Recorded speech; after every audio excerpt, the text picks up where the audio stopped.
The Rich Mendicant.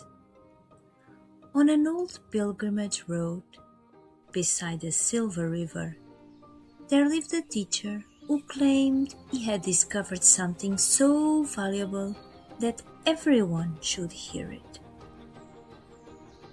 And every morning, pilgrims came from far away, pausing on their journey to the mountains to listen to his words.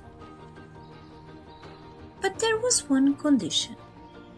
Before they could sit, they had to offer something in return: a coin, a bracelet, a pair of shoes, anything. And so, little by little, the teacher became rich. One day, an old mysterious man arrived at that place. His clothes were torn, his hands were empty, and his steps were slow. He stood quietly at the end of the line, waiting. When his turn came, a young student asked, "Can you pay?" The old man lowered his head. "No," he said, "I have no money. I am a mendicant." The student frowned. "Then you cannot stay. What the teacher offers is very valuable. Everyone must pay." But the old man did not move. He raised his eyes gently and said, "Please, let me only watch. My time is the only coin I have. You may have it."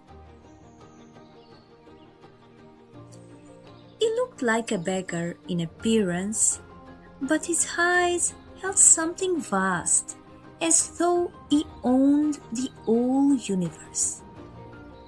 The student hesitated, then called the teacher. "There is a mendicant," he said. The teacher stepped forward and said, "Listen carefully. In nature, nothing is given without return. When a deer eats the fruit of a tree, it carries the seeds far away, so new trees may grow. Everything in nature is an exchange. If you have nothing to give, why would I teach you?"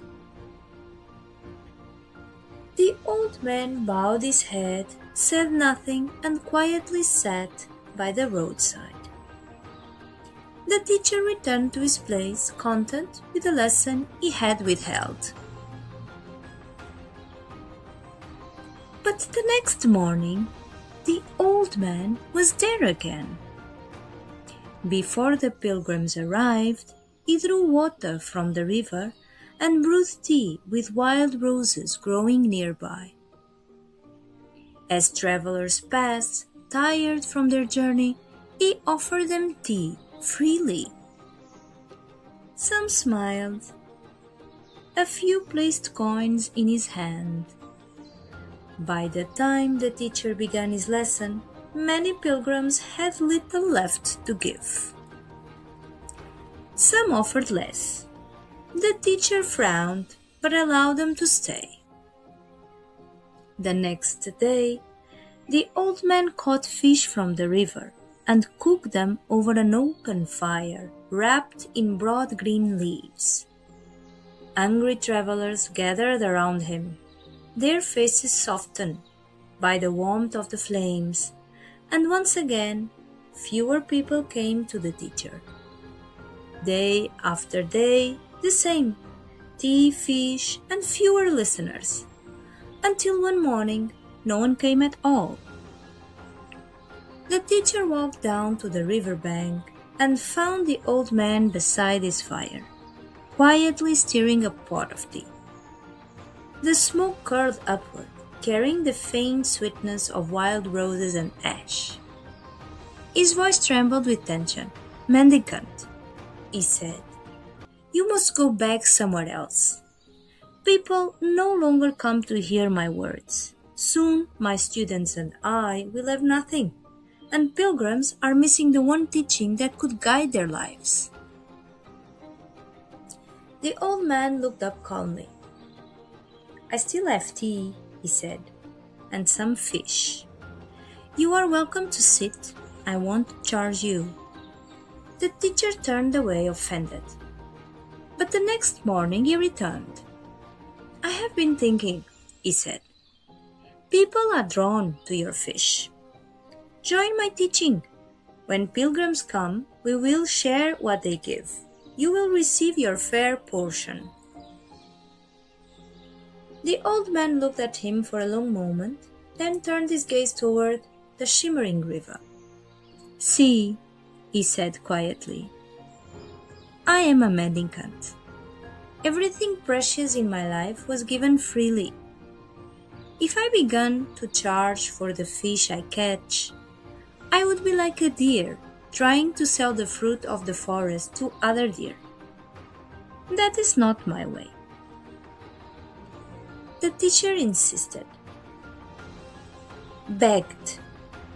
"But once you wanted to hear my teaching. Do you no longer want it, now that it is free?" The old man smiled faintly. "When you spoke of the deer carrying the seeds, I believed your words, but now I see you misunderstood them. I am only a mendicant, but I have learned this. The deer gives simply by living. It passes on what was freely given." He looked toward the sky.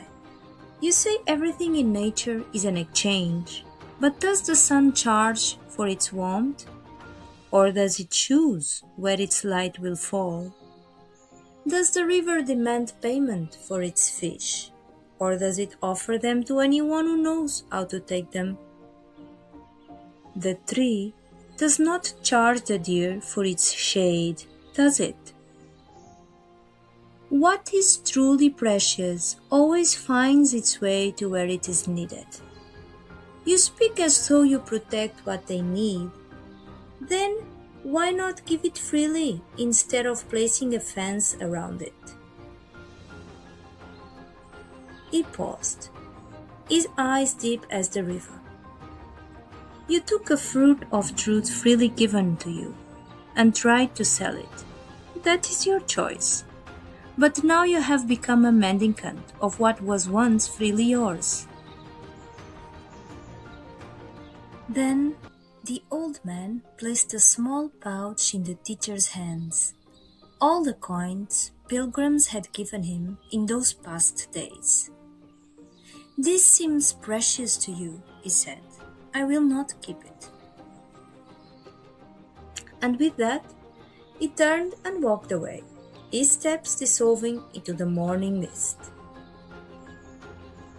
The teacher stood still. The river whispered beside him, and in that quiet, understanding unfolded within him. What he carried had been a gift, placed in his hands freely, yet he had bound it to payment, and in doing so bound himself. For he could no longer give unless something was first given to him, and so the giving had stopped. The mendicant with empty hands was full, and he, with all his riches, had become a beggar, forever waiting to receive before he could offer what was freely his.